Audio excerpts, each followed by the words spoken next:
நம்பிக்கை ஏன் எதற்கு எப்படி சீரீஸில் அறிவியல் ரீதியான பல உண்மைகளை பற்றி நம்ம தெரிஞ்சுட்டு வரோம். அந்த வகையில் இன்றைக்கும் தெரிஞ்சுக்கலாம்.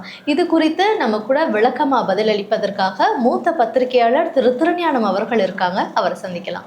வணக்கம் சார். வணக்கம் சுமையா. சார், பொதுவாக சொல்லுவாங்க மனிதன் அப்படின்னா நிச்சயமாக வேர்க்கணும், வேர்த்தா உடம்புக்கெல்லாம் நல்லது அப்படின்ட்டு. ஆனால் ஏன் வேர்க்கணும் சார்? எப்படி இந்த வியர்வை வருது?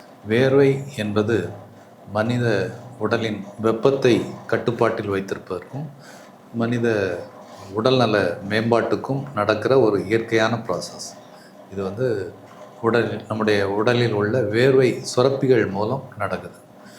மனித உடலில் ஒவ்வொருத்தருடைய உடலிலும் கிட்டத்தட்ட 20 லட்சம் முதல் 30 லட்சம் வேர்வை சுரப்பிகள் உள்ளன. நம்ம வெயிலில் போகும்போதோ அல்லது உடற்பயிற்சி செய்யும் போதோ உடல் வெப்பநிலை அதிகமாகுது. ஸோ அந்த வெப்பநிலையை குறைப்பதற்கு வேர்வையை உற்பத்தி செய்யுமாறு நம்முடைய மூளை அதுவே கட்டளை போடுது. ஸோ அப்போ தான் இந்த வேர்வை சுரப்பிகள் சுரந்து வேர்வையை வெளியிடுகின்றன.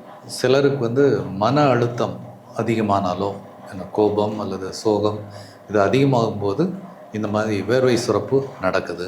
இது உடல் வெப்பநிலையை ஒழுங்கமைக்கிறதுக்காக மட்டும் இல்லை, சில நேரங்களில் உடலில் இருக்கக்கூடிய சில சிறிய நச்சுக்களை வெளியேற்றதாகவும் அது இருக்குது. வேர்வையில் நீர், உப்பு, சிறிதளவு இந்த டாக்ஸின்ஸ் நச்சு பொருட்கள் சேர்ந்து வெளியேறுவது ஒரு வகையில் உடல் நலத்துக்கு நல்லதாக இருக்குது. மொத்தத்தில் வியர்வை என்பது உடல் வெப்பநிலையை கட்டுப்பாட்டில் வைத்திருப்பதற்கும் உடல் ஆரோக்கியத்தை மேம்படுத்துவதற்கும் நடக்கக்கூடிய ஒரு இயற்கையான நிகழ்வு.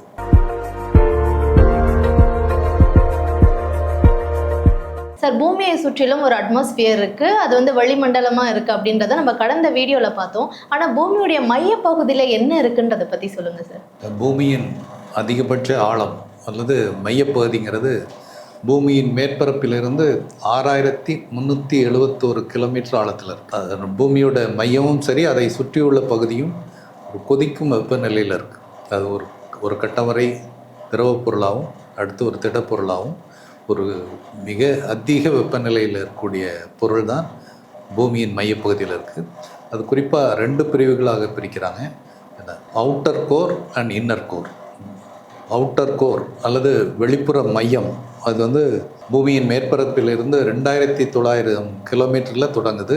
5150 கிலோமீட்டர் வரை இந்த வெளிப்புற மையம் இருக்குது. இது இரும்பு, நிக்கல் போன்ற உலோகங்கள், கொஞ்சம் சல்ஃபர், ஆக்சிஜன் இதெல்லாம் கலந்த ஒரு திரவ நிலை கொதிநிலையில் உள்ள பகுதி தான் இந்த அவுட்டர் கோர். இதனுடைய வெப்பம் சுமார் 4000 டிகிரி சென்டிகிரேட்லேருந்து 5000 டிகிரி சென்டிகிரேட் வரை.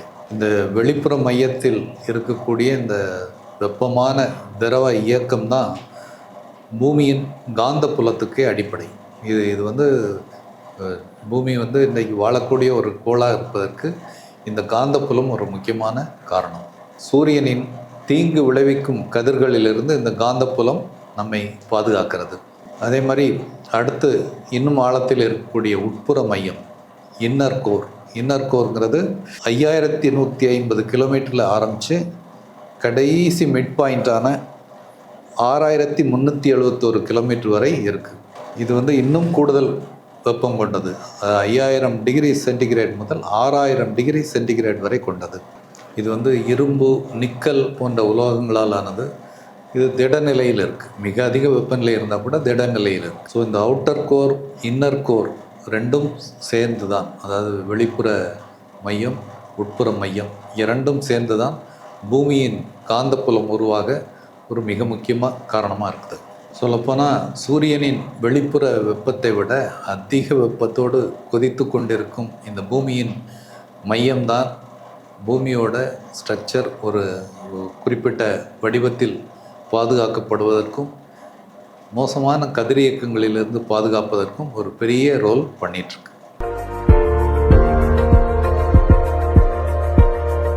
சார், பொதுவாக மீன்கள் அப்படின்னாலே தண்ணிக்குள்ளே நீந்தும், தண்ணியை விட்டு வெளியே வந்தால் கொஞ்சம் நேரத்தில் இறந்துடும், இது ஃபேக்ட்.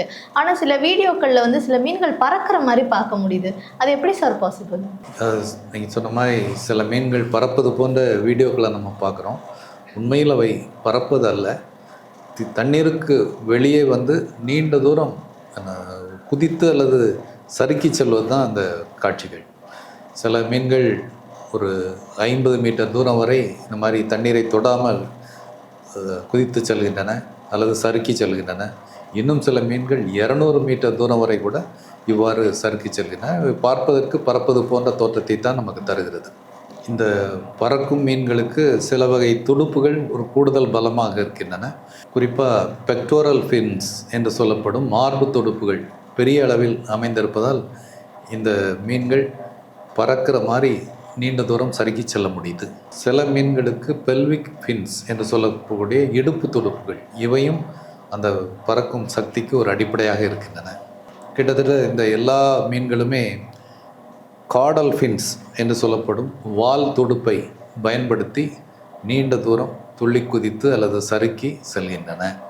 குறிப்பாக இந்திய பெருங்கடல், பசிபிக் பெருங்கடல் போன்ற கடல்களில் இந்த பறக்கும் மீன்களை அடிக்கடி நாம் பார்க்க முடியும். இந்த பறக்கும் தன்மையினோட மிக முக்கியமான அட்வான்டேஜ், கடலில் தங்களை உணவாக உட்கொள்ள வரும் பெரிய விலங்குகளிடமிருந்து தப்பிப்பதற்காக இந்த பறக்கும் உத்தி இந்த மீன்களுக்கு பயனுள்ளதாக இருக்குது. ஃபைன் சார், இன்றைக்கு இந்த பகுதி ரொம்ப பயனுள்ளதாக அமைஞ்சது. அடுத்த பகுதியில் சந்திக்கலாம். நன்றி.